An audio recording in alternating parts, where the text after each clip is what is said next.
Bom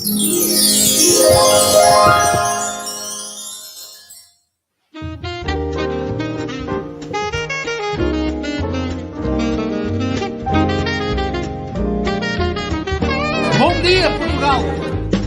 In Portugal, there's a YouTube show full of fun facts you need to know. Carl rings the bell and the members show to the GMP morning show.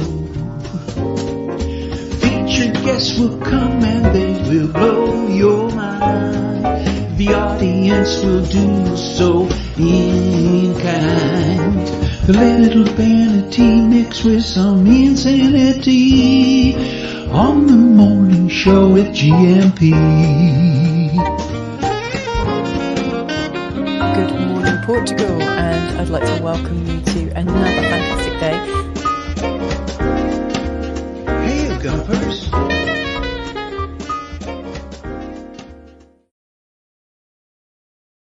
Hola, bon dia, alegria. Munson here with a Good Morning Portugal show live stream and the podcast. How are you this morning? It's Feel Good Friday. How's your week been? What are you doing this weekend? Do we need to go in to what a weekend is for some people? We do, don't we, sometimes? It's the bit you used to really look forward to at the end of your corporate week.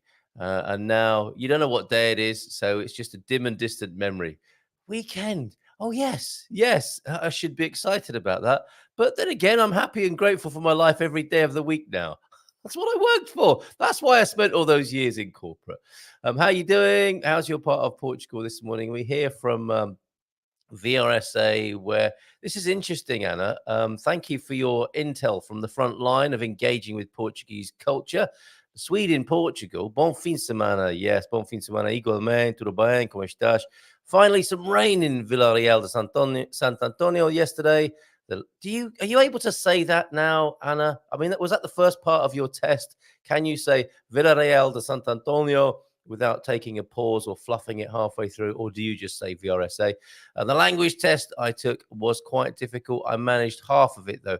What happens now? With that, Anna, that was to find out whether you were applicable for the A1 or the A2, I believe. So do tell us, keep us informed with that, because that's great information for other people in this community. Mrs. M, I think, about to embark on the A2. We found out from our neighbour who works at the local senior school that you can do the A2 at the local senior school. And mischievously, I said to her, I thought you had to go to Nazaré for that. No, you can do it here. Oh, when does it start? I was hoping to hear that it had already started. It has already started. Yes, I thought. I know. But it only started yesterday, so it's still time to join. And then as I looked to Mrs. M, who's going to do it, me or you? We can't go together. I'll do it, said Mrs. M. Woo, for you. In the meantime, I will still learn from the cafes and restaurants of Portugal and supermarkets and at checkouts and so on. Maybe I'll write my own guide to learning Portuguese that nobody will buy, obviously, because I've already had a public shaming. Do not learn Portuguese from this man was one of my early podcast reviews. But I think we all deserve the possibility of redemption, don't we, and forgiveness. And maybe that would be really good. There's the thing. We were talking about Richard Feynman, weren't we? If you can't just describe something to a first-year student, you don't really understand it. Maybe by teaching Portuguese, I'll learn more. Would you take part in? Frank's joining me just at the point when I say, would you want to learn Portuguese from Carl Munson? He's taking a sip of tea. He didn't spit it. That's good. Okay, well, I'll ask him more about that later on. So he's enjoying a nice mer de leite, homemade, I suspect, there, probably with organic coffee that has been passed through goats or whatever it is they do with those gourmet coffees, and mixed with goat milk to deal with his lactose intolerance. Oh, no, sorry. His intolerance is nothing to do with food. His intolerance is to do with human beings. We'll find out more about that in about 20 minutes. Morning, Frank. Great to see you here. Bright and breezy, nice and early. Tweaking his moustache in a kind of I will get you later, Munson sort of way. Bom dia a todos. Feliz sexta. Como vão as coisas? I love that turn of phrase. How are things? Como vais, coisas? Coisas is one of my favorite. If I do write a book about learning Portuguese, among my favorite words will be coisas. Alguma coisa. That was one of the first things I heard. I thought that's such a good little mix of words. It's a little mini poet. Where's the electric bat of doom? Shall I do it this Feel Good Friday? Shall I fry a fly on my forehead live on the Good Morning Portugal show? It might. I think it was the same fly that was in here. Was it on Tuesday?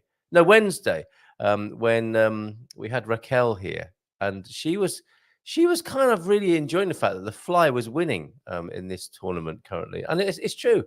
Then another one joined that fly, and I had this vision of them copulating on my forehead. That could still happen this morning, and it might be the last thing they do, so to speak. Wait, when does a dad joke become a dad joke? Oh, when it becomes apparent. Very good. That's subtle, isn't it? It's almost too subtle to be a dad joke, funnily enough. Ironically, very quiet in here. It was. There was a time this morning in the chat when it was just me, well, it was just him. So I felt like I should step in and ask, was it something I said? But yeah, then suddenly the lurkers appeared.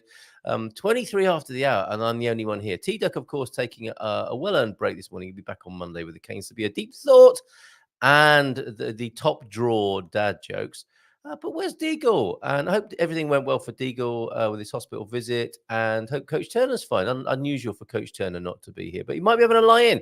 He was saying, wasn't he, the other day, he had his flu jab and it knocked him sideways. So maybe he's got flu from the flu jab, and he's recovering from that this morning, which sometimes happens, right? Maybe I need to check my deodorant. Maybe you do, James. But I'm sure it's not that. And we were talking, weren't we, about homemade deodorants? And you're the man, of course, who I know is a great fan of the Koto toothpaste that we reviewed on. Was that on Wednesday as well? It was, wasn't it? Have you got a Portuguese brand deodorant that is maybe a little bit more natural than some of these modern deodorants? The more modern the deodorant and the more corporate and industrialized, the more likely it is to have nuclear warheads or isotopes and things like that are very bad for you. I don't know, my iron filings, whatever they put in there, that will be activated by 5G in the deodorant. So be careful what you put. Always be careful about what you put on your armpits. And which reminds me, actually, would it be indelicate for me to tell my Swedish guy goes into a chemist shop joke with a Swede in Portugal here? Maybe I'll let Frank do that later. And I did say, actually, yeah, by way of explanation, Fridays can be a little quieter, but let's change that. Let's buck the trend, so to speak, and make this a bonanza, a Frank views bonanza. It is Frank, of course, talking here this morning on his views about, I think he's going to make a comparison between budget and proper airlines. Do you remember the airlines back in the day when everyone was beautifully dressed and the captain saluted you as you walked across the tarmac? You know, like the Catch Me If You Can sort of days. It's not like that anymore, generally speaking, for most people who fly, is it? But I think that is still possible. I was actually talking to Bobby O'Reilly about helicopter travel the other day. And the only time I've flown into a helicopter, shut up, Frank. The only time I've flown into an airport on a helicopter. Yes, I've been in a helicopter twice in my life. And it is a different world when you arrive at an airport in a helicopter. You just walk in through a door. You don't go through all the stuff, you know, the cattle market that everyone else has to go to. And imagine there are people at airports all over the world as we speak enjoying that level. And I think that maybe that's what Frank is talking about this morning, comparing and contrasting that to EasyJet and Ryanair. He also wanted to talk about something else that I thought was very interesting, and I suspect you will too. And it's the world of private chefs or personal chefs. Oh, okay. And there's a difference. Perhaps I've misunderstood that. Oh, hold on a minute. It wasn't anything to do with flying first class or in the in the higher echelon, so to speak, of air travel. It was the pros and cons of budget airlines. We're not even going to be talking about Catch Me If You Can days of Pan Am and that beauty. I can't resist talking about those days, though. Those are the romantic days of air travel. When my mother was actually, I think, used to work on the airlines, my stepfather too. Happy times. And personal chefs, then, the other topic that Frank may look at today. Affordable or unaffordable in Portugal? Does he mean like a personal private chef will come round and cook a meal or two for you? Or is this, again, one of the trappings of the lifestyles of the rich and famous, where you've got a chef constantly employed. We will find out at around 9 o'clock this morning when Frank joins us. Mrs. M usually joins us as well when Frank's here as well. It must be his deodorant. And we'll have Sarah popping in too. Sarah from Spartan FX. And you'll see today's show is called 4X. You see, it's a carefully crafted joke on the fact that she is at a golf course today where they shout 4 and she's in the world of Forex, foreign exchange. See what I did there? No. Okay, I'm always lurking, says Owen. So thank you for showing yourself when we thought it was just me and James earlier on. I think you might be getting a drum roll. Yes, he definitely got a budum-dum for that. Suze, how are you this morning? Up there near the top of the world. How are you? How's everything going for you? Deep thought. Thank you, Owen, for this. I think we've got some football punditry as well as deep thoughts, because you're inspired to talk about football when Frank's here. Certainly when the conditions are right. Those it depends how barbed the comments are, I think, depending on the relative fortunes of Manchester City and United. Let's see what you have to say about United in just a moment. But first, a deep thought from Fyodor Dostoevsky. Life is in ourselves and not in the external. That is worth remembering, isn't it? It's not the man in your life, but the life in your man kind of thing. And that's so true, isn't it? We in this world that we live in, I feel a song coming on. We can take our cues from the external world, and that is a fool's errand, isn't it? I think life generally is generated from within. That is the best way to occur to the world, and not necessarily to have it occur to you. Frank's gone now for some reason. Was it the Dostoevsky? Before finding GMP, I only used YouTube to find music or car repair costs before getting gouged. All right. Now, how to train aggressive dog videos. Vitor Costa knows a thing or two about dog training. So that's become necessary for you, Suze.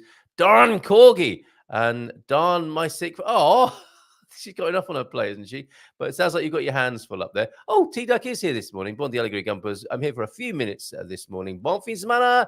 And I will probably miss most of next week as well. He's still working on a project. My goodness. And you know what? She has signed up for the A2. She has been so busy. She didn't mention that to me, but isn't that amazing? Mrs. M has signed up for the A2 and will keep us involved. I think we'll have special reports coming from Mrs. M and the A2 at the chalk face there, learning Portuguese, as she will be 3 times a week, isn't it? I think there's the commitment for 9 months or so, like going back to school, and it is within the school environment. And things will have changed, Mrs. M, since the days of quills, scratchy blackboards, and terrifying teachers in black robes covered in chalk dust. I think you'll have computers in there these days. Bon dia all from Chris. Good morning to you, Chris. What are you up to this weekend? Are you coming to see us in Arrow? I hope you are. And Suze is saying, for your information, oh, okay, yeah, we went. I think I did treat you a little bit roughly when it went with my comments, certainly. Oh, hold on a minute. We've got another 700,000 euro offer here.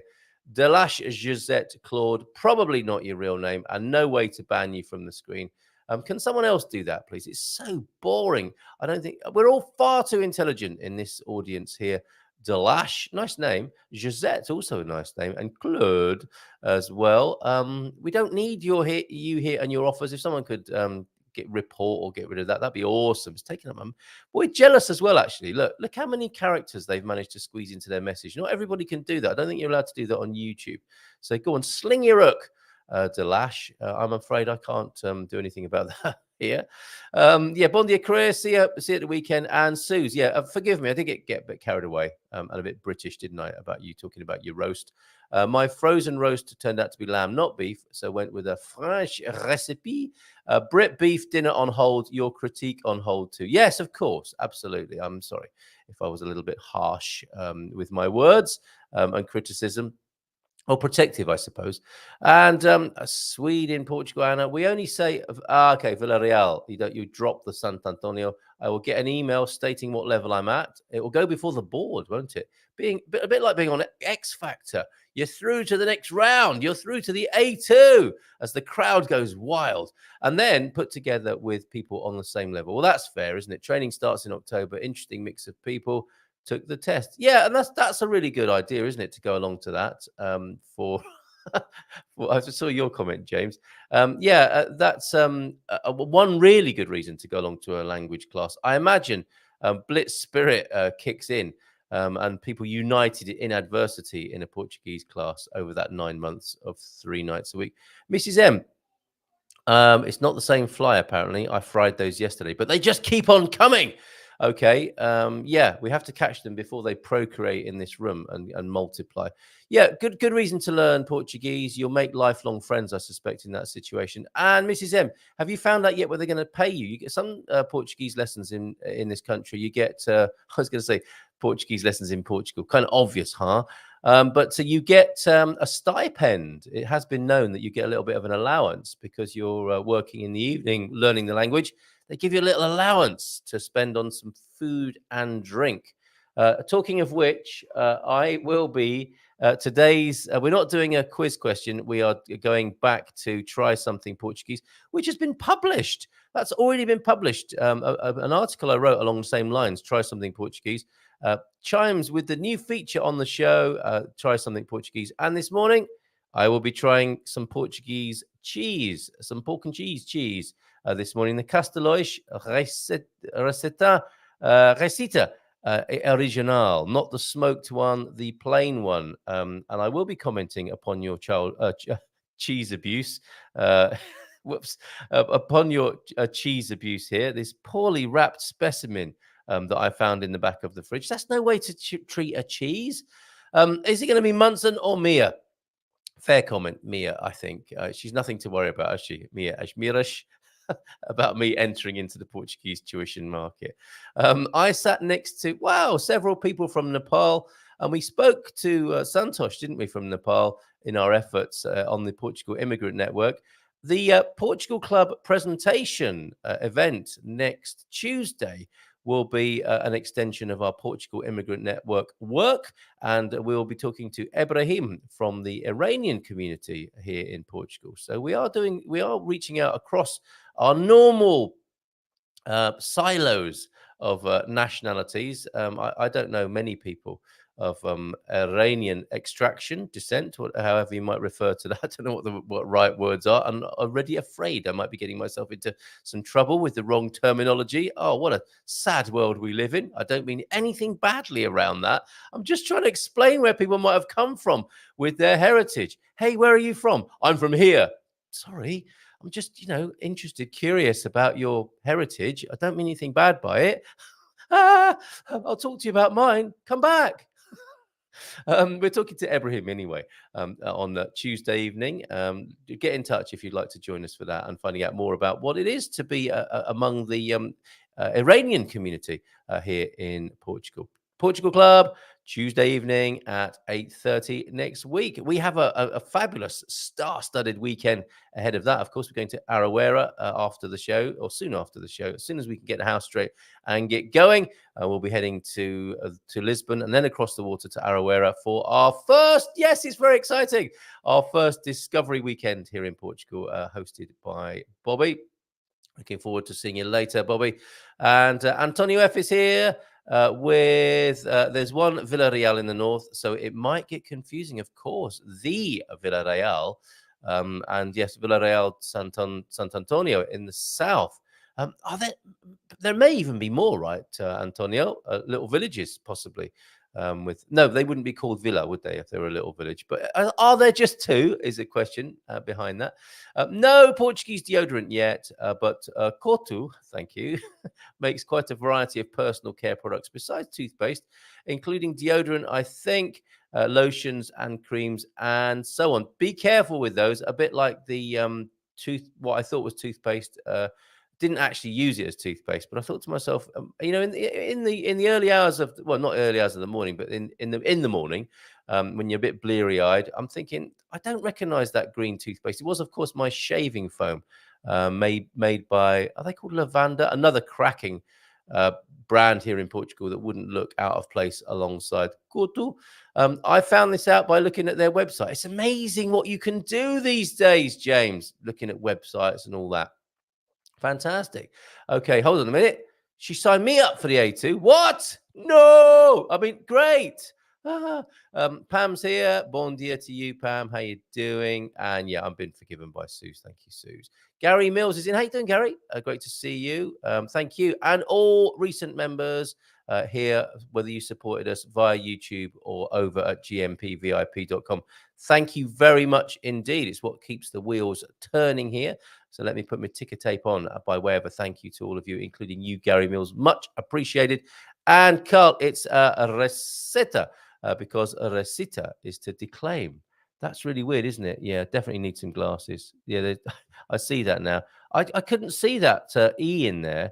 And it appeared to have a cedilla on it, which confused me. It's actually the I. If I put that, you can. Let me just explain my confusion here on the cheese. Can you see that? Can you forgive me that? The I from original underneath is under the E, which makes it look like a C cedilla. There you go.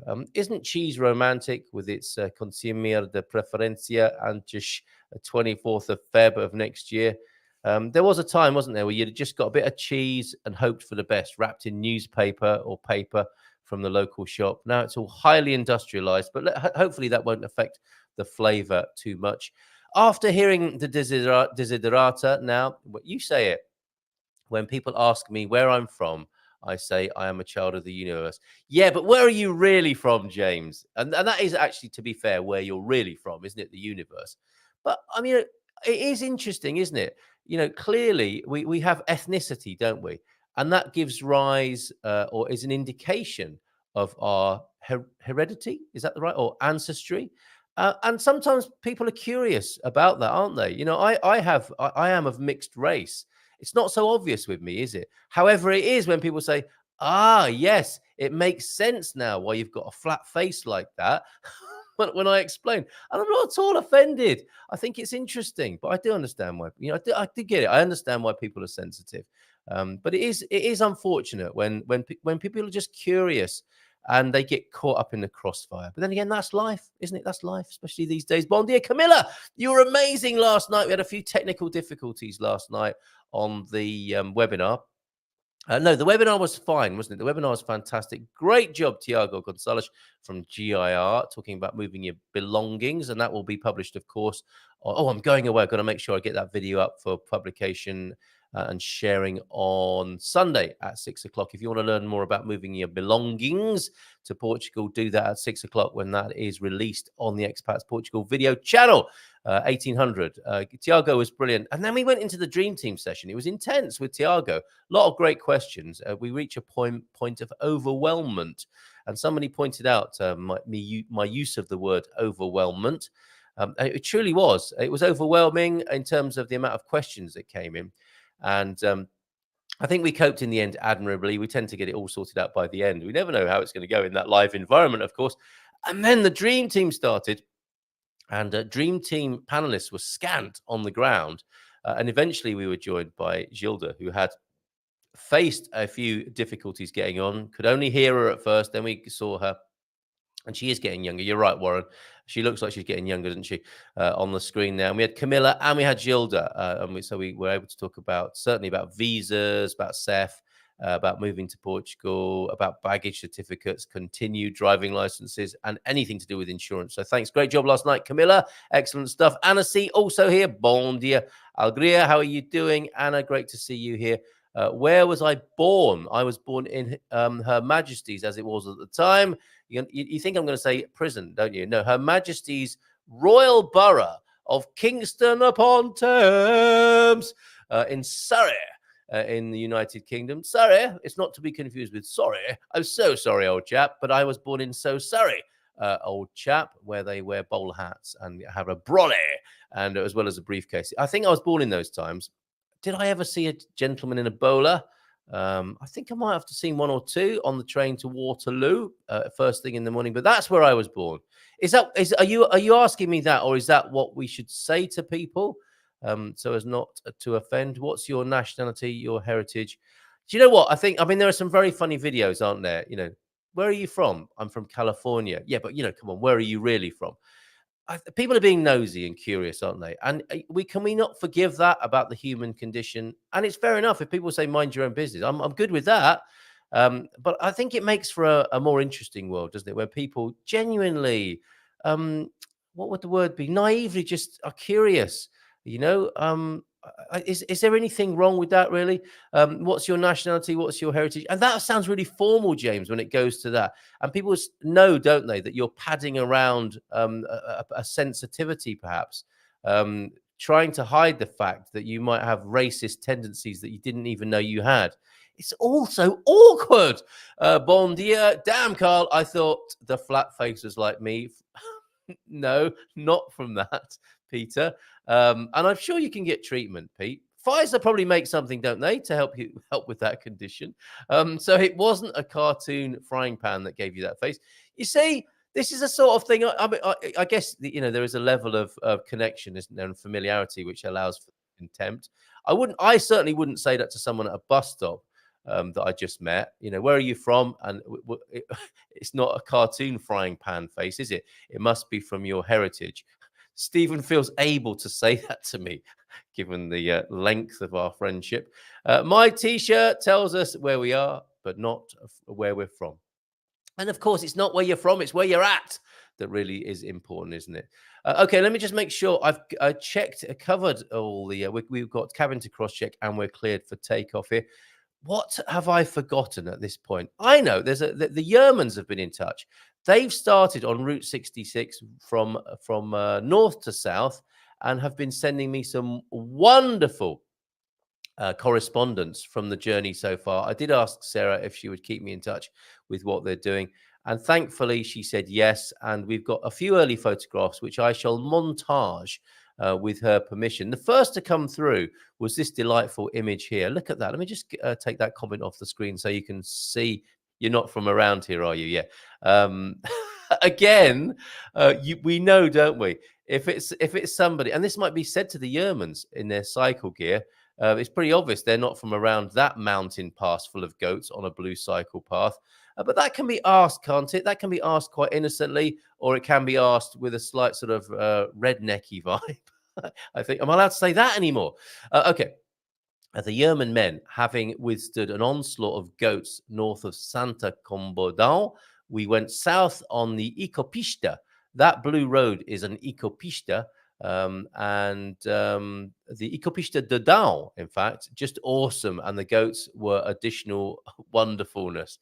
Look at that. They've got the blue carpet treatment there, and the Yermans on their bicycles cycling from the north of Portugal to the south on Portugal's Route 66, the N2, are making good progress. Next slide, please.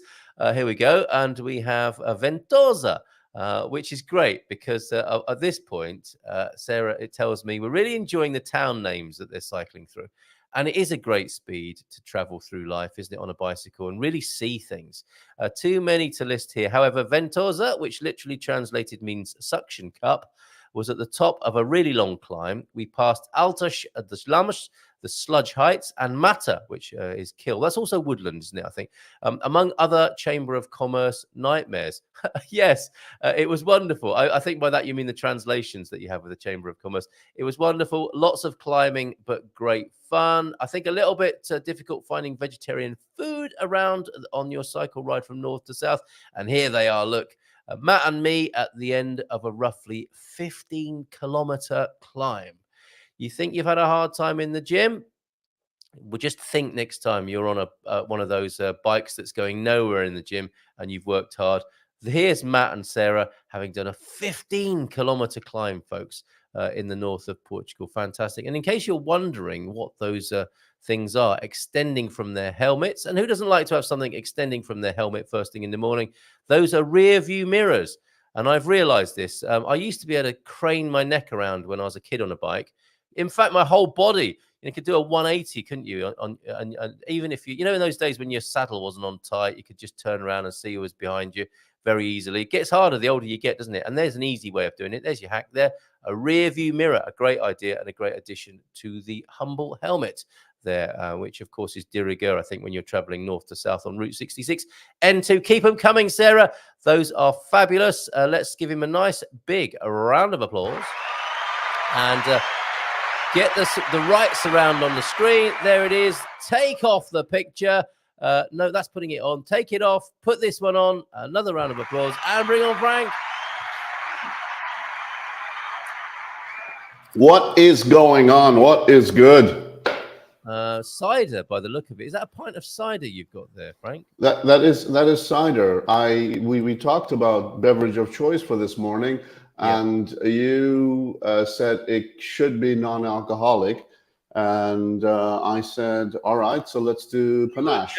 You weren't joking, were you? I was not kidding around. What does the man who has everything have for breakfast? Panache. Now, if I remember rightly, that is a kind of shandy, is it not? We would call it a shandy in the United Kingdom. Yeah, you would call it a shandy. It's legend. It's beautiful. Come on. Well, as I recall, it is like a shandy because it's mainly lemonade with a splash essence of beer, almost homeopathic beer in there, and a little essence of lemon as well. Am I right? Yeah, it's a poor man's mimosa. That's what it is. And I think you could get, what does it come in, a little bottle or a can?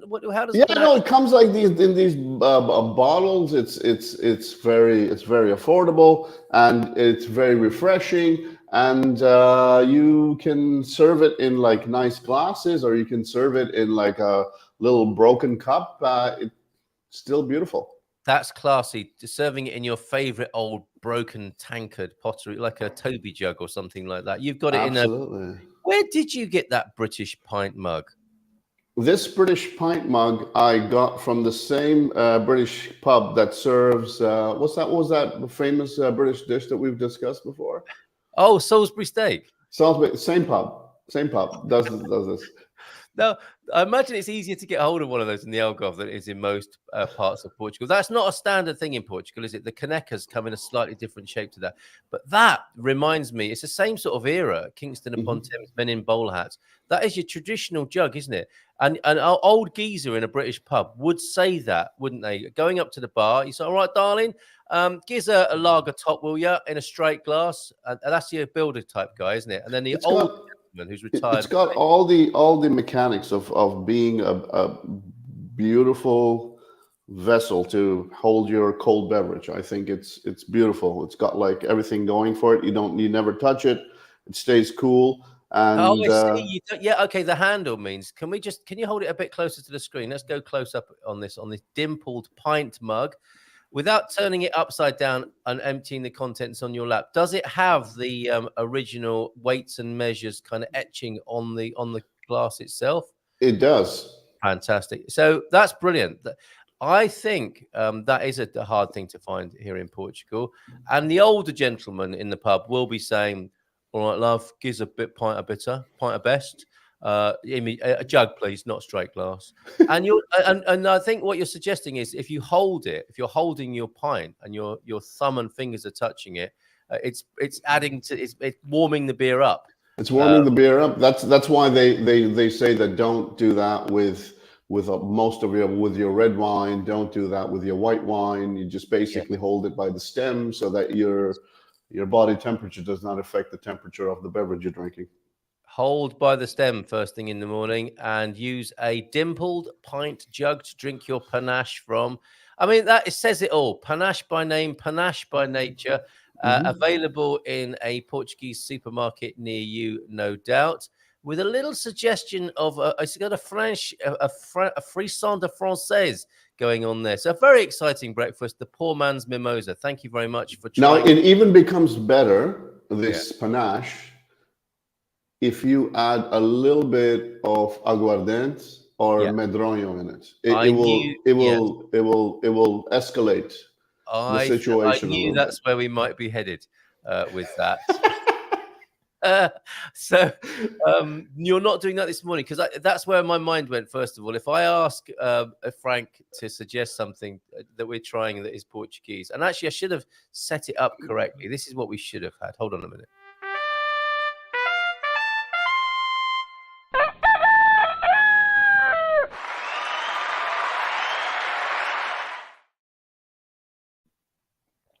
fact, the title of my latest Portugal resident publication actually tries something Portuguese. This is a new feature that we're alternating. You know that statement is open to a lot of interpretations. You know that, right? Go on, carry on. No, I'm not. I'm just suggesting. Which phrase? What tries because a creative person could fly with that. Well, I'm hoping they will. I have no problem You'll with get that. Carl Munson on your thing. You'll get the kind of many amazing pictures, but some you might get that you might have fun with. Well, people have already had a bit of fun with me on this. I'm playing it safe with some cheese this morning, but I mean that's what inspired me to write the article. Were the first few suggestions that came in, Frank. Let's bring it onto the screen now. I wasn't expecting this to be. I think this will probably be in the paper next week. There is our BBC About It mug. There is the article published yesterday. Very nice. Launched a feature. First suggestion to land on my virtual desk was try some diet-ruining tortas de Guimarães, which has got melted pork fat in it. Oh, beautiful. Yeah, a confectionery not only with sugar, egg yolks, ground almonds, and squash. Not orange squash, but of course squash like pumpkin squash. And the special ingredient, melted pork fat. Pingo dos rajões there. Also ovos moles. Thank you to Virginia for that as well. Antonio F, who said this morning, dared me to try the authentic alheira de Mirandela, the real, not industrial one, he says. And Francesina was you and me and the Francesina, Frank, we need to do that again. I'm happy to do that. How I'm going to get one in the morning and on the show, I don't know, but maybe when you and I are broadcasting from the beer festival. Well, one thing that I wanted to suggest, and I think it's the reason why I didn't want to just put it there, is cabidela. So arroz de cabidela, because the thing is that there are a lot of traditional Portuguese dishes, and for some people they might just get weirded out by it. But it's either turkey, pork, lamb, beef, sangue. So basically the blood with vinegar that is added in, and it adds a different kind of flavor. Now I've had this in Brazil before, and they just use blood, and that one kind of did not. But this one with vinegar sits much better for me for some reason. Blood soup. Blood soup, like it's pretty much that. It's like thick and it's blood soup, and you're just like, all right, I'm not Fauci. Why are you doing this? That's a good T-shirt. Okay, I love panache. They do alcohol. There's barely any alcohol in it anyway, Anna. That's what I said. I go, there's nothing. This is just flavored water. Yeah, by Portuguese standards, it is alcohol-free. 2% or whatever it is in there. Very refreshing. Refreshing. Thank you for bringing and talking about panache this morning. So, you're adding the what was it called? Cabidela. Cabidela. Arroz de cabidela. So the meat. Actually, the best one is the old hen stew that they make, and they use its blood in that arroz, and it's beautiful stew. I've tried it. At first, I was a little bit like, you look at it, you just go, and especially if somebody tells you that it's got like blood action, but other than that, it's quite good. They say, don't they? I'm sure you've said this. We are going to be talking about personal chefery as well as budget airlines again. It's there's never-ending source of entertainment, the budget airline. So thank you for bringing that this morning. But it is all about the presentation, which I guess is true, of course, of budget airlines and personal chefs. Not much you can do, is there, with a couple of Portuguese dishes? I'm thinking, the traditional cozida. Not much you can do with various boiled meats in a bowl. How do you make that look better? I mean, most people just bung it's a poor man's farm stew, and they have the same thing in France. They have the same thing in Spain. They have the same thing in Italy, and they've got their own versions. But if you look at them, it's pretty much very, very simple stuff. Usually the vegetables are like the end cuts or whatever, and the meat itself is whatever, and it's cooked, and it's a farm cut. Like, don't expect this to be Michelin stars is a bad example because that's garbage anyways. But don't expect this to be like this hearty chicken breast or whatever, or chicken thigh or whatever kind of meat. It's different.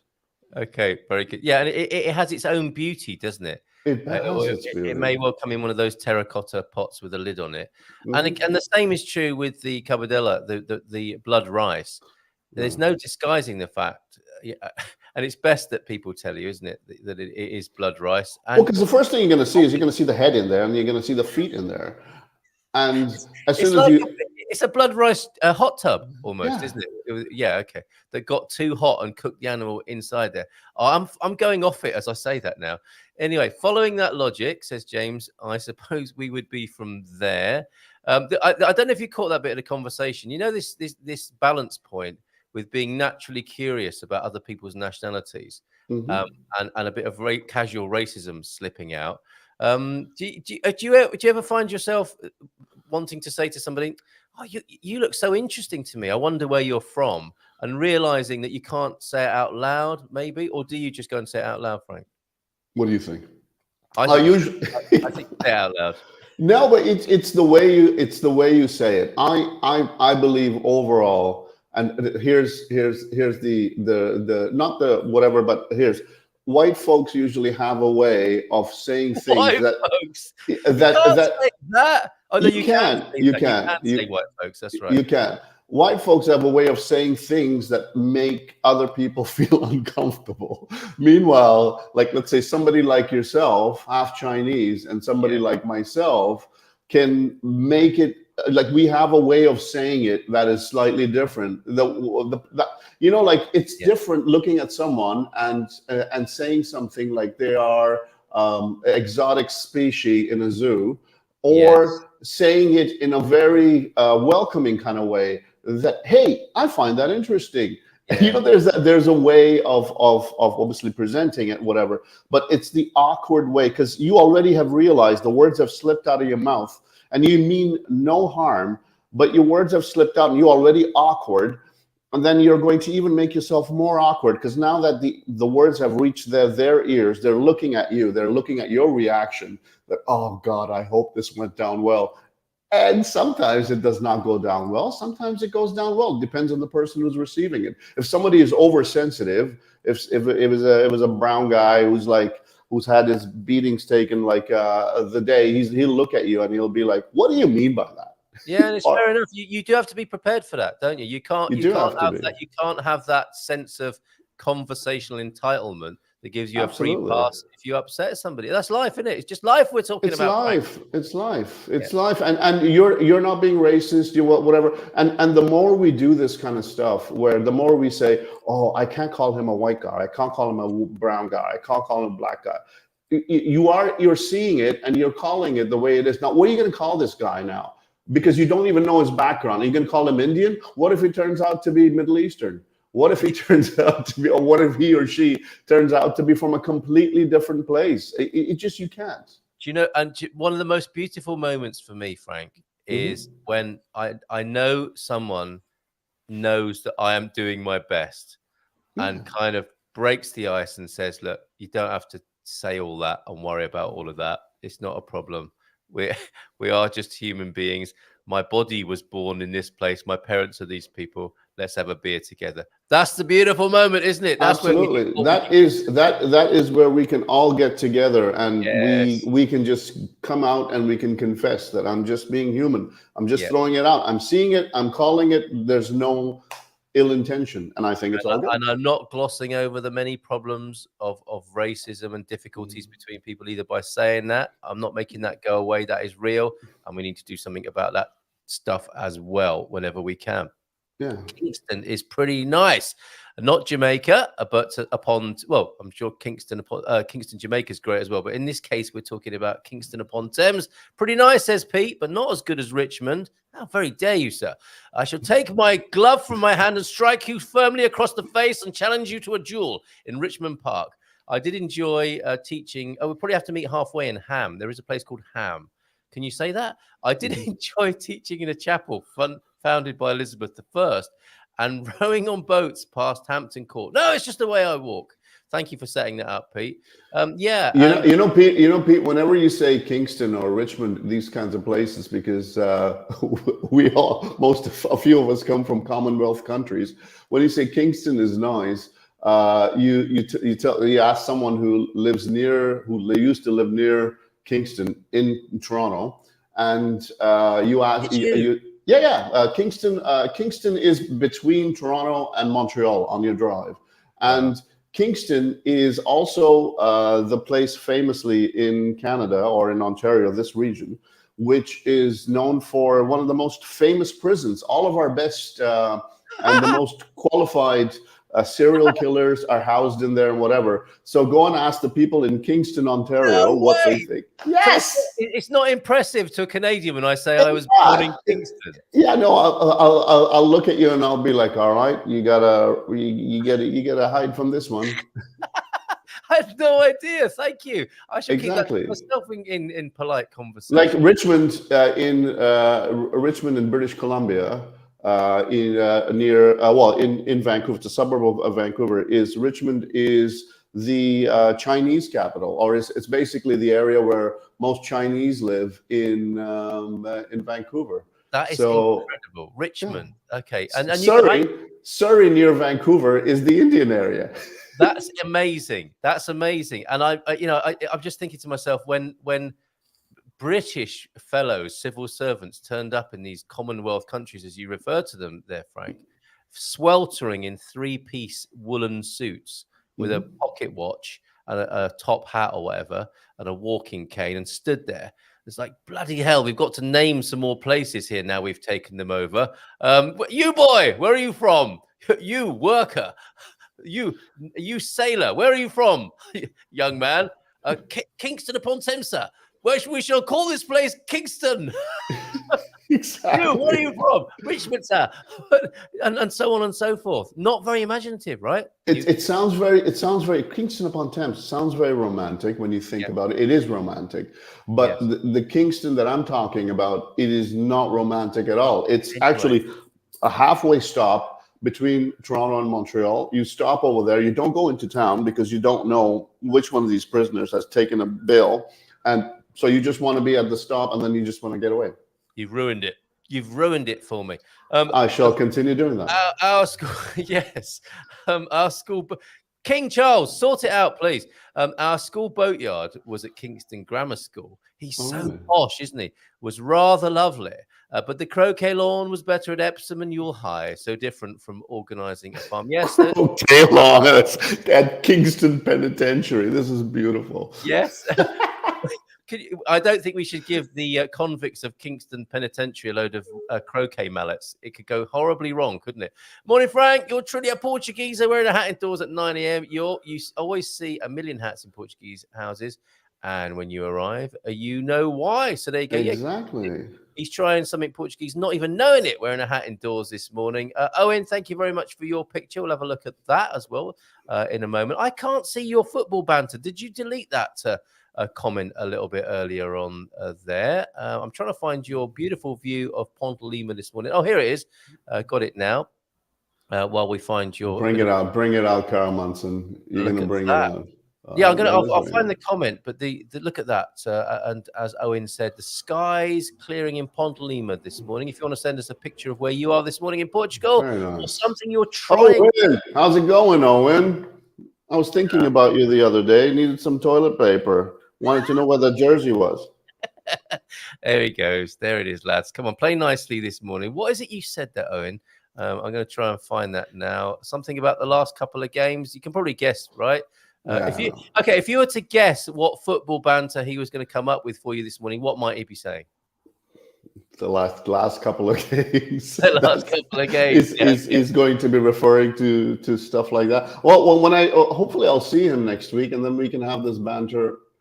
Right. That would be great. I hope you can join us in Castanheira de Pera. We'll talk more about that. If you want to come and meet me and Frank in real life, because we'd love to meet you, we'll get a beer festival, not this weekend, but the one after. Did Frank just say his glass has dimples for increased drinking pleasure? Dimpled for your added pleasure. Yes. Precisely. and it helps to lubricate. What's that? I don't know. Just hope he has a good dishwasher. What? To get a Francesina, just drink lots. No, I'm not reading that out. And my car once broke down. We won't have insults against one of Portugal's greatest dishes, the Francesina. Maybe we can eat one of those next weekend together and take pictures of us doing it. Frank. Exactly. It's also a poor man's dish if you think about it. Yeah, but you have but to. It's beautiful. Yeah, but I guess you have to be quite wealthy to buy it these days, given what's happened. Given it what they're putting in. With people like us picking it up on YouTube, it's like the guy who used to be able to go and get a Francesina for €3 and a pint of beer included, now has to pay 8 in Porto because of all these wise guys who've come along singing its praises. Especially the place that made it famous. I remember going over there, and they had all these like little plaques of like all these awards or whatever. And it still was a simple joint, but by the time the bill came over, it didn't sound simple.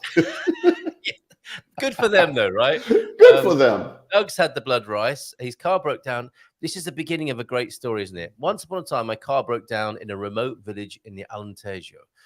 That is the start of a great adventure. I would say, you guys use chicken blood. And I thought he was going to say here to grease his bearings or something like that. And the car was as good as new after that. But they enriched their rice dish with it. And he was also amply fed during his impromptu stay. Perfect.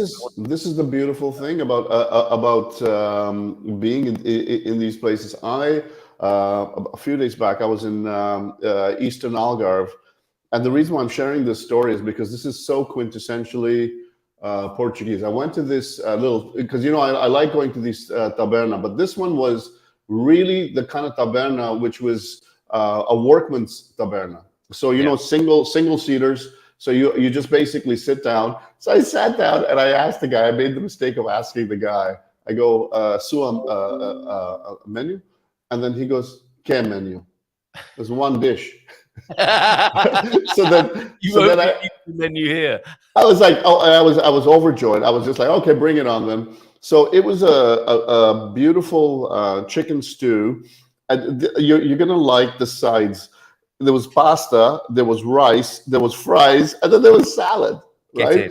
And it was this is exactly, and everybody over there was like, basically a guy who just got off his truck and he's like working, and it was a hearty, and everyone in the middle of the workday, everyone had like a bottle of red or a bottle of white open, and they're like having this in the middle of their workday only in Portugal. So what happens is, because I love the food, I finish it a little bit faster than what the poor waiter thought, and then he comes by. He goes, "Senhor, você é fome?"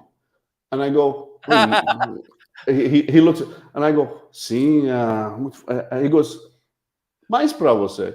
And I go, pouquinho. So then he goes, and he gets me the same meal. Fills the plate up with the chicken stew and all, and brings it back. And at the end of the thing, they didn't charge me for it. He was just happy. Actually, the lady came out, and she was just like, "Gostou." And like, it was an elderly lady. She was very happy that I liked her cooking. So she's like, she put her hand, she goes, "Gostou, come, mais." And then she began. I was having like, I want to just have a glass or two of wine. She goes, "Mais vinho para ele."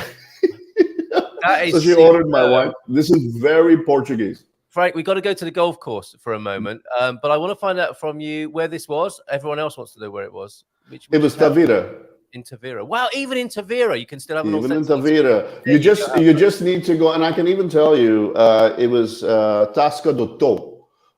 If you find this place, it's like behind all the touristy places. You just have to walk through all these touristy places. You have to go in an area where like regular folk live, and I'll tell you, after all this eating, desserts, cafe, everything, my bill at the end of the thing was €10. Fantastic. Look at this, everybody. Hello.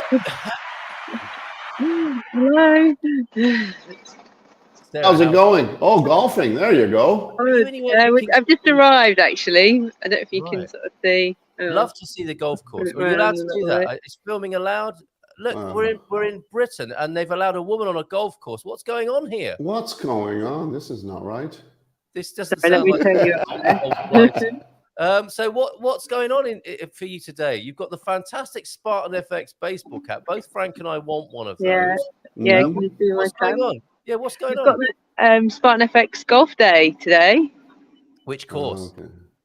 It's in a course just outside of London, more local to our office. It's our first one, so sort of smaller. We've got 5 4 balls, and then hopefully, if it's successful, this is one of many. Oh, fantastic! Congratulations on launching this event. So a lot of fun is going to be had. Did you just say you had 5 4 balls? I don't know what that means. It sounds like we've got fur balls here. We've got cats and we've got fur balls. What have you got? So we've got 5 teams of 4 players. Okay. And a lot of fun will be had, I suspect. There might be a little bit of a G&T action as well, and some nice lunch. We're all driving, to be honest. So Yeah, like that stopped anyone. All right. No, drink responsibly, drive, and don't drink and drive. Maybe a tour. Drink a panache.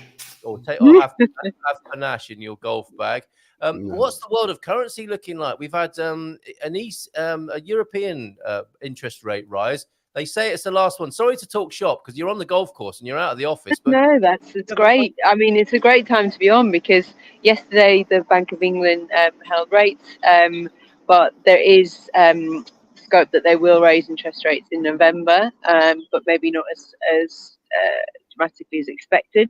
So we did see a little bit dip in the pound yesterday. So those people are in the UK looking to buy euros. However, we may see a slight improvement if they do raise the interest rates in November. But again, with all currencies, it's best just to be watching it all the time. Similar with the euro US dollar, the ECB did raise interest rates last week. But again, everyone's trying to tackle inflation, but at what cost to their economy? So that's the difficult thing. Obviously, we've talked before throughout the year about countries going into recession, although at the moment we have had data out to say that the US is faring better, their economy, than expected. So really, if you look at the graph, it's very good times to be buying euros if you're selling US dollars, about 6 month, I suppose, highs. But again, if you look at the graph, it's sort of peaks and troughs, and that's what we're here to help manage for you. Again, everyone's time frames are different. Some people, they're contacting us and they're buying property now, for example. So again, obviously that's an immediate requirement, but some of you sat there thinking, well, I've got 6, I've got 12 months. But what is the rate going to be when you actually choose to move your money? And that's what we're helping you to manage, budget, and try and get you the most euros you can. And we can buy those euros in advance for you. You can hold them on account free of charge. So if you haven't got a Portuguese bank account yet, it's not a problem. You can still take advantage of the rate if you need it. So Sarah, since I'm a sucker for punishment, how is the Canadian dollar holding up? The Canadian dollar. Oh, stop laughing, Sarah. That's not even funny. It isn't as good as the US dollar. But again, I would say that it is worthwhile looking into this sooner rather than later. Okay. Again, the peaks and troughs, that's what we're trying to take advantage of. So at the moment, obviously, again, for people in the UK, we've seen a little bit of a dip.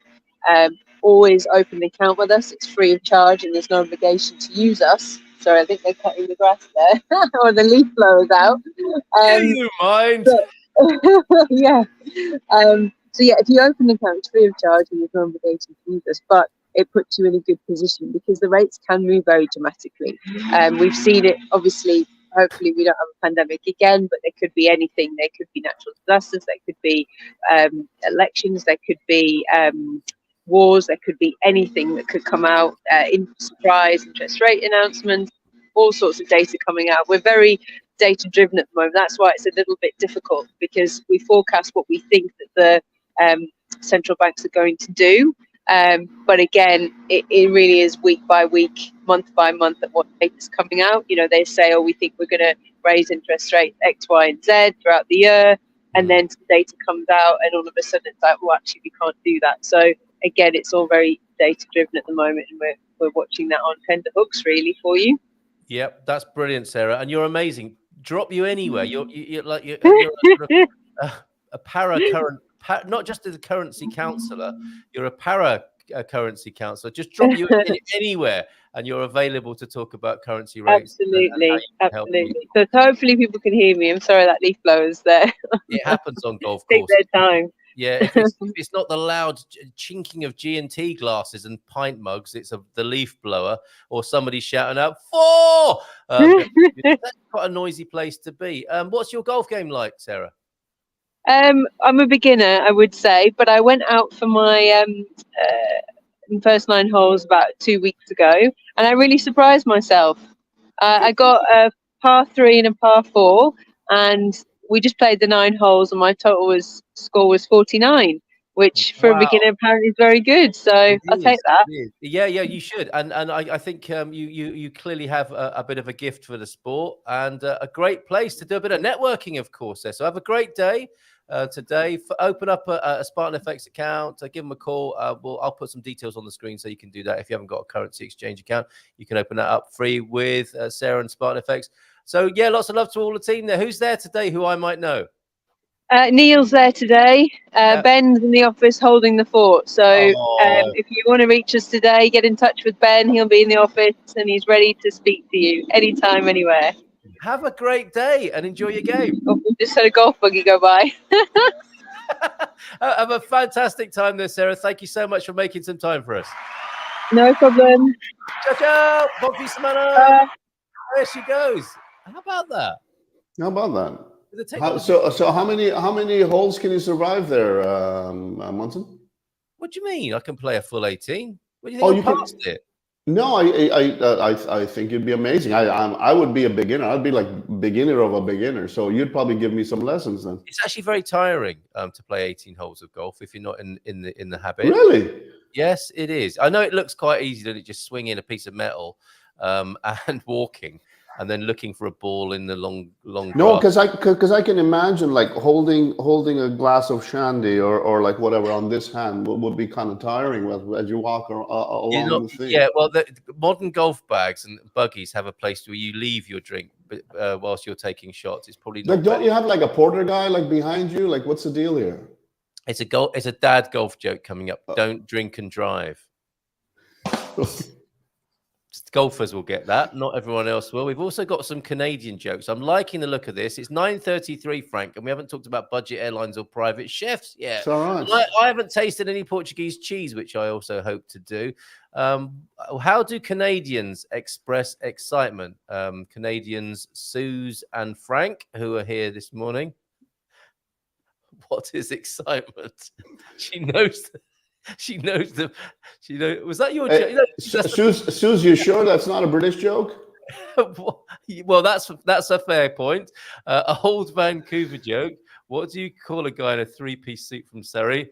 Oh, the defendant. Times have changed. Pre-Indian takeover. Of course. Nice one, Suze. But seriously, she says, we create comedians to go make millions in the US. Jim Carrey, Mike Myers, Catherine O'Hara there. Is Bill Burr's not Canadian, is he? I mean, I heard him saying anywho. I was listening to some Bill Burr. He keeps saying anywho. That's a Canadian. No, he's from Boston. Yeah, actually, now you mention it, of course he's from Boston. Sounds exactly. Yeah, Bill Boy from Boston. Okay, good morning from Facebook user Pete. Oh, we've got to talk about this as well. Come on, Frank, let's get on with it. Just a quick hello from my coffee shop. He's got his own coffee shop. Oh, he's local. Who is this? Is this Pete? It's Pete, Pete Wilton Davies, not Solar Pete. We're all looking forward to seeing you and Frank up here in Castanera de Pera next Saturday for a couple of beers. Yes, there you go. Looking forward to that. Fantastic. All right, crack them open. Let's just deal with budget airlines. What was on your mind about that? I have great things to say about budget airlines, except the uniforms. I feel that they're amazing. I have newfound respect for them because it allows. Other than a few, like there are obviously cons, but other than a few cons, I think budget airlines are amazing. It allows folks to go on vacation. And, like if you've got a 25-euro ticket, then it's you, your wife, little Jimmy, little Billy, and you put them on the plane, and you just let them loose on the other passengers, and like €100, you've arrived at your destination, and your kids can terrorize the entire population on the plane. But by the time that you get there, you have a great vacation. Right. Okay. I thought you were about to say you were going to sing the praises of budget airlines. That didn't sound exactly like praise. I am no, but there was in there that was exactly the con. The con was that I don't think just because you are on a farm bus with wings means that you stop controlling your kids. You need to still control your kids. So as a support for the staff and the airlines, most of the problems of the budget airlines are caused by passengers and not because you know that 15-year-old who's your flight attendant, we're working on minimum wage. He or she is just not, like they've been trained and they're so good. They're like so competent and they believe that this is how flying is. I was hearing you earlier about like, Pan Am and old British Airways and whatever, where these folks were like professionals, like, every uniform, like women look like models, men look like gentlemen. And like, they were walking around up and down the aisle and like asking everything politely. And these kids. $1 million while you're almost dying of various cabin-related problems, and you look like a sack of the proverbial by the time you got there. Those people still looked $1 million, didn't they? With crisp. Yes, but the thing is, the passengers looked $1 million as well. Don't forget there is that. Yeah. Fair point. The passengers now are showing up in their pajamas and their underwear, and they're demanding things, and you're just like, come on now, you didn't wake up like this and just show up. Yeah, so that's what's happening as well. But it's got its pros. It gets people from point A to point B all over Europe. I like the idea. They're very, if they are on time, as long as they're on time, they're very competent. You feel very safe.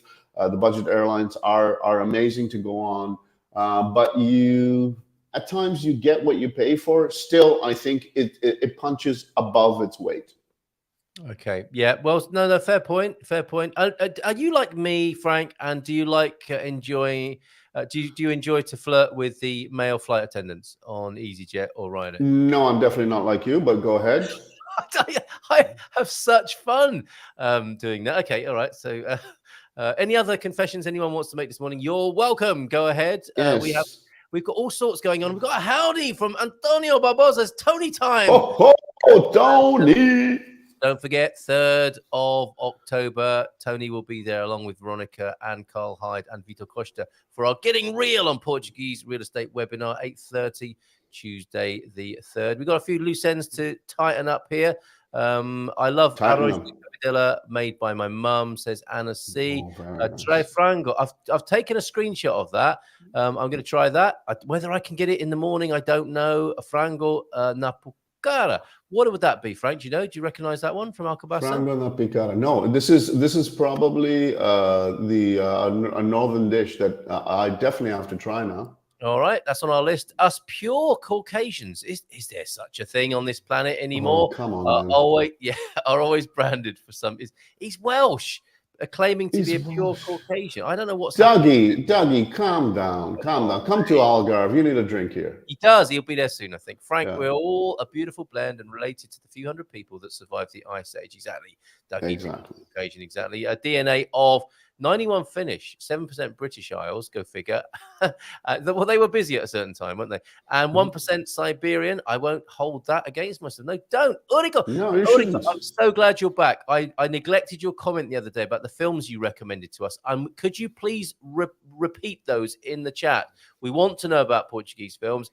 As we do your suggestions, with pig is Arroz de Sarubulho, and Ponte Lima is the capital of Sarubulho. Arroz de Cabidela is with chicken. Another good plate. Bon appetit from Uriko Mota. Bon fin de semana to you. Thank you so much for being here. Frank, I didn't say Kingston was nice. It should be a field. Richmond is. Frank, you have to remember a colony. As a colony, the name is an encouragement to see the original. So is that the history of it? And lots of chat here about you Canadians are enjoying hanging out together here. Chinese mayor now and in Vancouver by the sound of it. It is so difficult, says Pete, to know. Is that about how Canadians get excited? We need to move on, folks. We need to move on. Although Pete here with a bit of currency news, the pound is down to €1.15. With Sunak's policies, you can expect many more dips until he is kicked out next year. A bit of political forecasting there. Squire of the Shires, good morning. And here was that comment, Frank. 2 wins from 5. Yeah. Oh dear. Well, at least you're above Chelsea. Is that any consolation to you? That's always a consolation, because it's always nice to be in the same league as a lot of these manufactured teams. Yeah. And then you are the legacy team. Sometimes, you know what? Sometimes you got to give the little guy a chance. You got to let them go ahead. That's so good of you, Frank. Isn't that amazing? Yeah, nicely done. Considering low-cost airlines are now bigger than legacy airlines, and Chris knows a thing or two about this, I don't think they can be referred to as budget airlines anymore. It's like the media, isn't it? You know, these old dinosaur legacy media stations channels, they are getting their asses kicked, aren't they? By the how it's done differently. There won't be big broadcasting networks anymore, will there? There'll just be loads of little ones. Everyone will have their niche, and maybe it's like that with air travel as well. Talking of niches, it's certainly a niche, isn't it? Oh, one more thing about budget airlines. My only problem is a lack of transparency. Obvious links taking you to pay extra pay options. That's the internet for you as well, isn't it? Tiny print informing of extra charges and everything carrying extra charges. It does leave a sour taste. Don't pay the extra. You know, when they say to you on these budget airlines that you got to pay something to put the luggage up there, or else it's going to be in front of you and whatever. Don't pay any of that. Even if you do, it's a 2-hour flight. It's going to be right in front of you. It's not a big deal. However, most of the budget airlines flights I've taken, you can put your luggage up there. All the features that they're charging you for, you can do it for free. It just depends. Do you feel great, Frank, when you've run through the checkout of Ryanair or EasyJet and you've paid the price you first? Isn't that a lovely feeling, or it's something close to it? It is, isn't it? You didn't get me there. You didn't get me there. You didn't get me there. And I've got the bag that I know is the right size, and you can't get me for that. It is the right size. You can't. As long as you've got the right bag, right size, as long as you don't overpack, you go in and you pay your 25 euros or 30 euros. You get to your location, and you're happy as peaches, man. That's beautiful. Yeah. We're not finished with budget airlines here. On the plus side, they don't charge for breathing yet. Well, you can probably the government that's going to do that. They'll soon charge you for using the toilet on these airlines. A Ryanair chair said that he will be charging people for a pee. It keeps him in the news, doesn't it? It's a brilliant free advert for him. And the other thing about if you've run the gauntlet of not having to pay all the extra costs, and you've got something close to the first price you saw online, you can treat yourself, can't you, when you're actually on the flight, to a £5 cup of coffee, because you might need it at that point. Now, when I was flirting with one of the male cabin crew on Ryanair, I ordered a coffee there. And I thought to myself, yeah, well, I got the price I wanted to pay for the flight.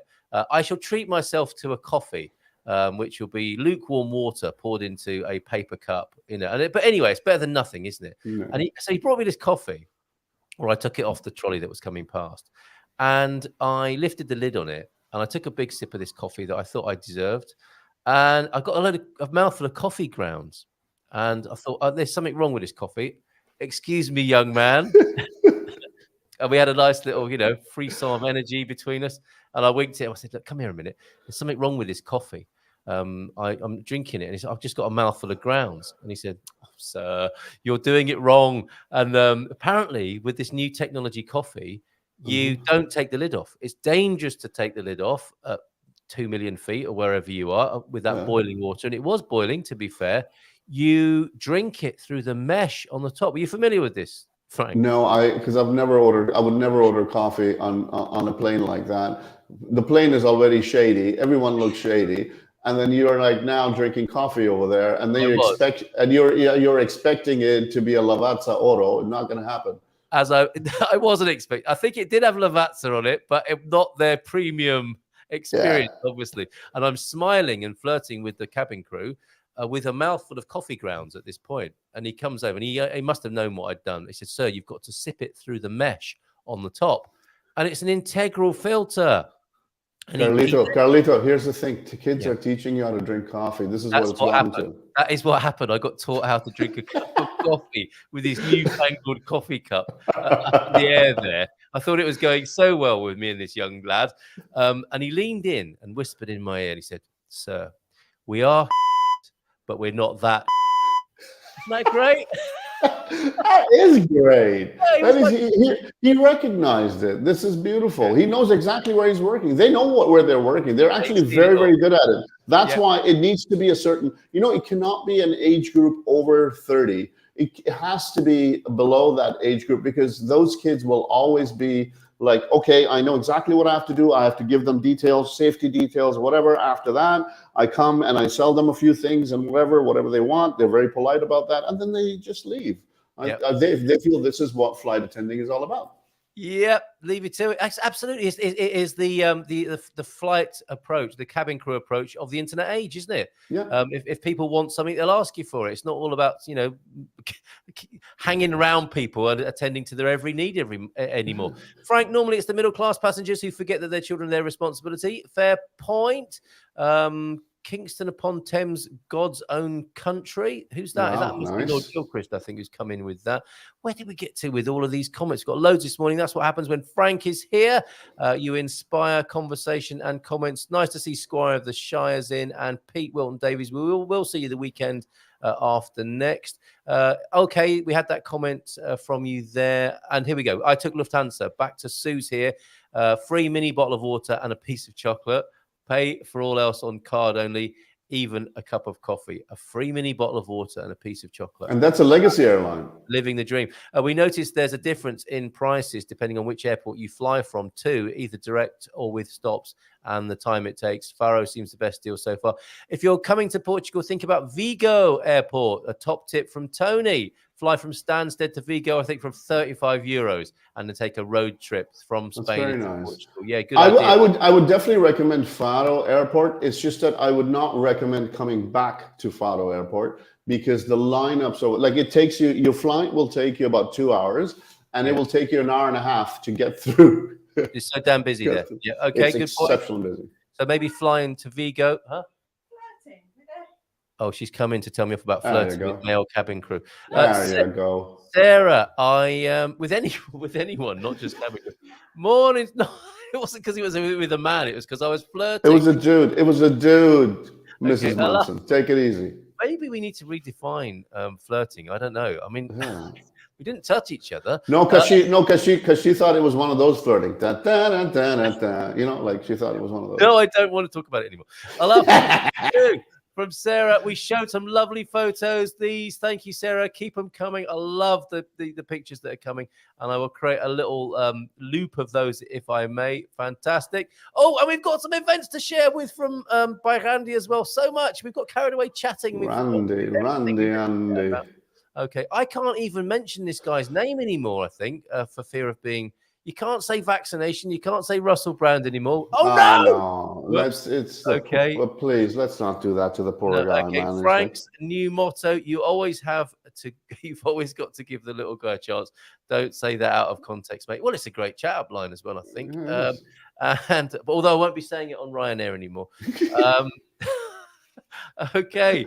My flight from Porto to Helsinki was only €248, including 3 checked bags. Deal. Dog kennel cost $250 on Lufthansa. Yeah, wow. That's what they got you there, wasn't it? £1 one way, $299 to get back. Yes, that's exactly what James is concerned about. Bromance, yes, Arosh de Capitella, my treat. And he's even sent me a picture. Oh, yeah, okay, I'm going to put that on the screen in just a moment. Frank, private chefs, what?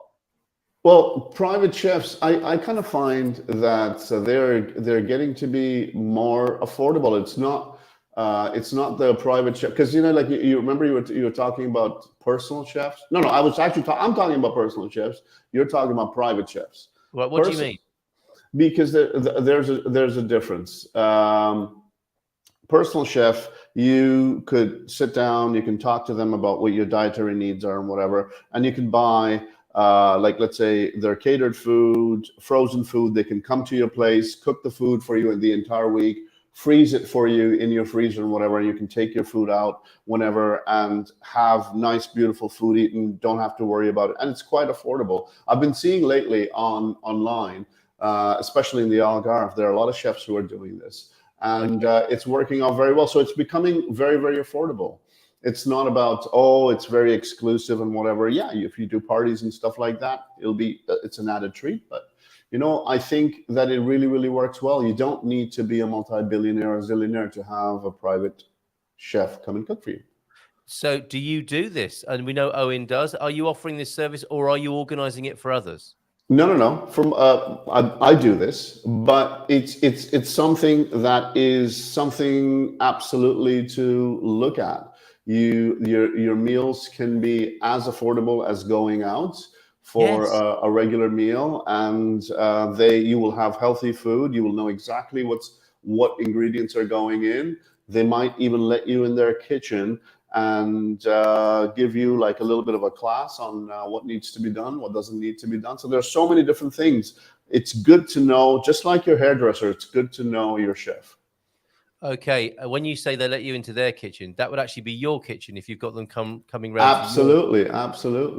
And so that the price differential will not be huge compared to an expensive meal out, will it at all? It's definitely not huge. The ingredients are much better. The ingredients are much superior. The ingredients are much fresher because you know that it will be from the Mercado Municipal, or it will be from the market, and just like the meals that we did together, right, at your place. Absolutely right. Maybe we should invite other people next time you come to stay to take part in that. And maybe even going to the market could be part of the trip for some of the people who are going to be dining. Absolutely. And for folks to learn how to buy the ingredients, what kind of ingredients, who to buy it from, and whatever. These are all the kinds of things that are part of the Portuguese lifestyle.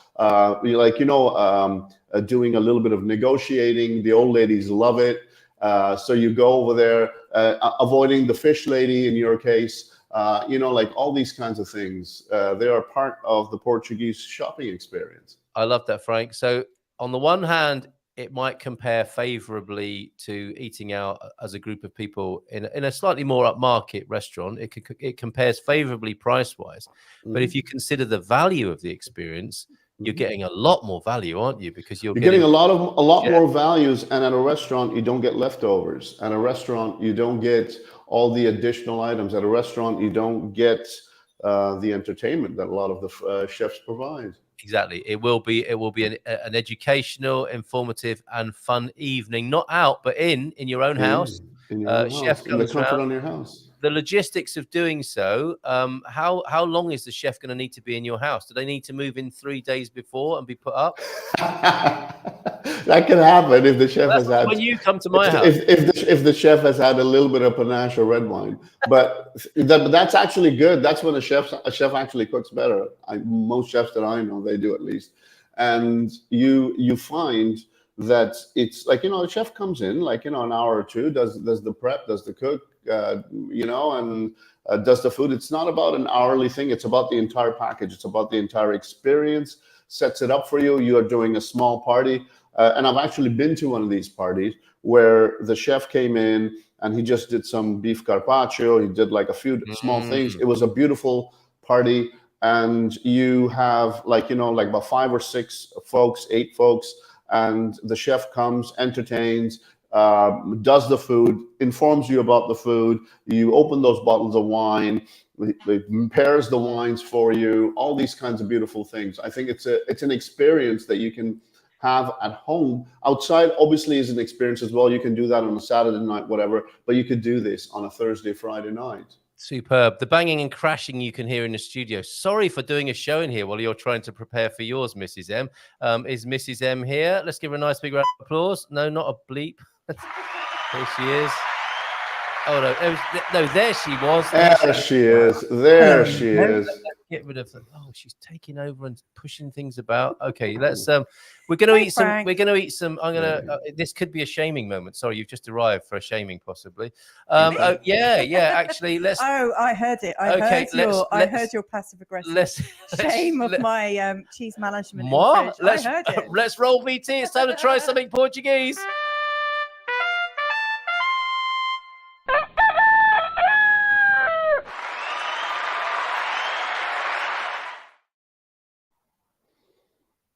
saw Frank trying panache this morning.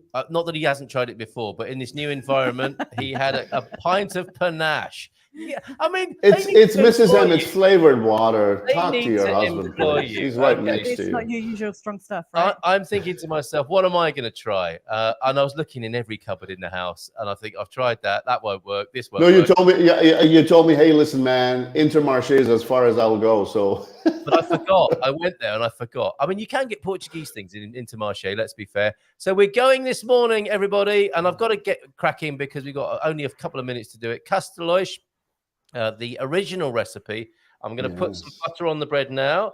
A nice little bit of papa seco. That's how I'm doing this. I've buttered my bread. There may well be some Portuguese people who are saying, "Why are you buttering the bread like a British man?"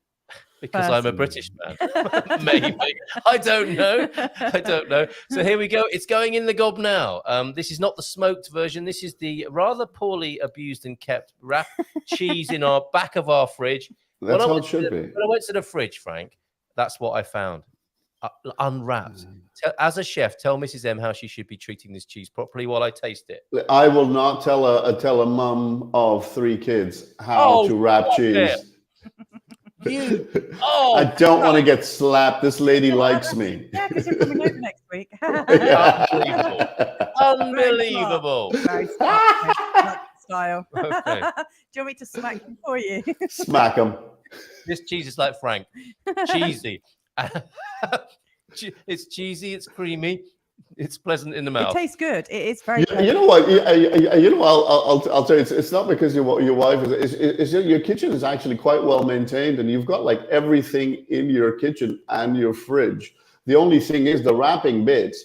You know, like come on, man. It goes in the back of the fridge. Whoever wants to pick it up, picks it up at their own expense. If there are a few, like, blue marks on there, take it off and eat it. Sometimes many months later. Right. To be fair, you do have to be a bit careful because the kids are at an age now where they make themselves sandwiches. And so I've gone into like a little pot of olives where obviously one of them has gone in with grubby fingers. And then it's like, wow, where did all that milk come from? I've never smelled olives like that. You'll never. It's because you're smelling your kids in those olives.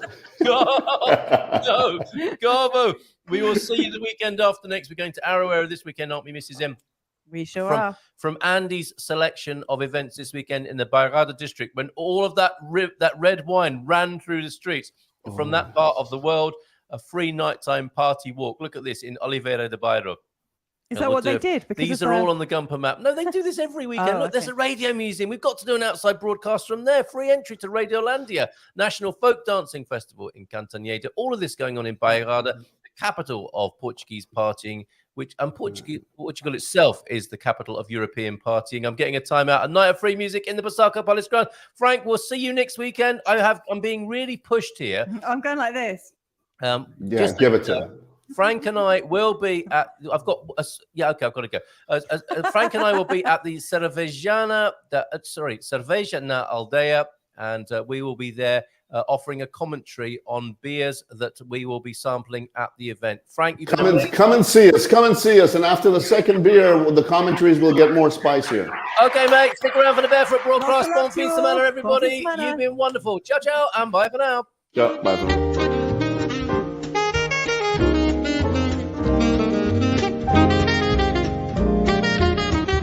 Bom dia, Portugal! In Portugal, there's a YouTube show full of fun facts you need to know. Carl rings the bell and the members show to the GMP morning show. Featured guests will come and they will blow your mind. The audience will do so in kind. The little vanity mixed with some insanity on the morning show with GMP. Good morning, Portugal, and I'd like to welcome you to another fantastic